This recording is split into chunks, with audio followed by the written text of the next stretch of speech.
Hi there guys, it's Niall here. Today I have a vintage computer showcase, and for this video I will be talking about and demonstrating the Sinclair ZX81. Now the ZX81 was released in 1981 by Sinclair Research as the successor to the ZX80 from the previous year. The name comes from the Z80 processor and the year 1981. And it saw a lot of success in the United Kingdom, and they did even make a version of it called the Timex Sinclair 1000 in the United States.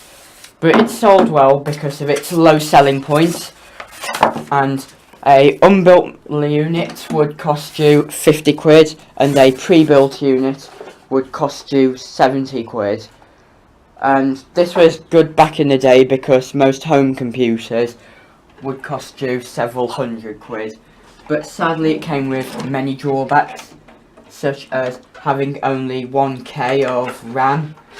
So if you wanted to run any good programs on it, you would need to purchase an external RAM pack, which would cost you at least 50 quid.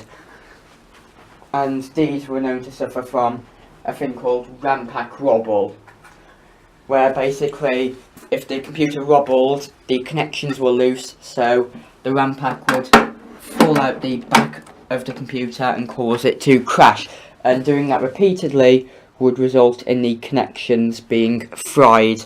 So there's a lot of units out there that don't work because of this problem.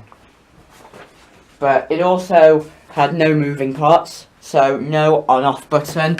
It literally, you just plug the power cable in.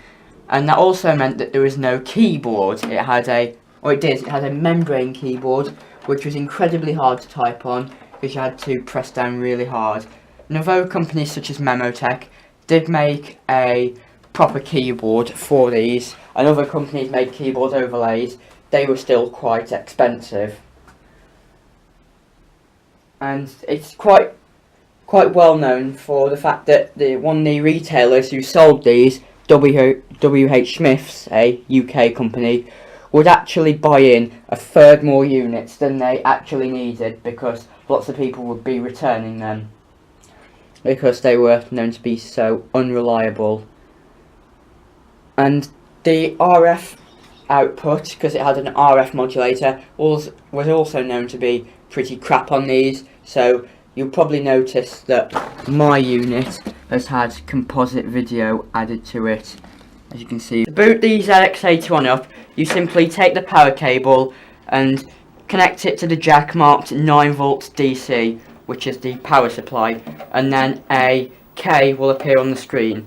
Now there are two types of input prompt, and K is one of them, the other being L, which means regular text off the keyboard. K means it's looking for a command, because the Sinclair ZX81 had what's called a tokenized basic to help with the keyboard being so hard to type on. What that means is, say I wanted to type in print, you wouldn't just type in PRINT, you would just press the key, and because it's got print written above it, as I'll show you here, print appears automatically. So I'm going to demonstrate it first by using a common program, and this was the first program for most people. And those of you who owned the ZX81 back in the day will probably be singing this as I type it. 10 print, meaning put on the screen. Hello world. And I press new line, and that appears up the top, and the arrow tells you which line it's currently just entered. And the fact that I added the line number means it didn't do it automatically, because that tells it to store it in memory and wait until it's prompted to run it. And the line number simply tells it which order to execute them in. So I'm going to then type in 20, go to, which means go to line number, or go back to, or go forward to, 10. And if I press run now, the R key, and enter new line, or enter as most people know it today, it will print all that down the screen. So as you probably guessed, what that does is it says put hello world on the screen and then repeat line 10. And I'm going to do a new, or I could do break, depends. As you'll see, there's nothing in there.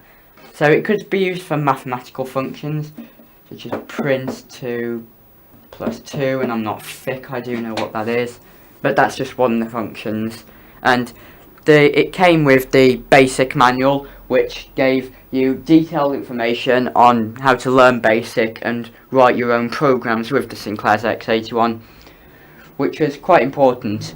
Or you could buy programs such as VU File, for example, preloaded on cassette tape, and I'll talk about those in greater detail in another episode. So that was just a basic overview of the Sinclair ZX81. Please do comment, rate and subscribe. Obviously, if you liked the video, do leave a like, and if you left a dislike, then please tell me why in the comments so that I can make the next video all the more enjoyable. Thank you for watching, and I'll see you all next week. Bye. There.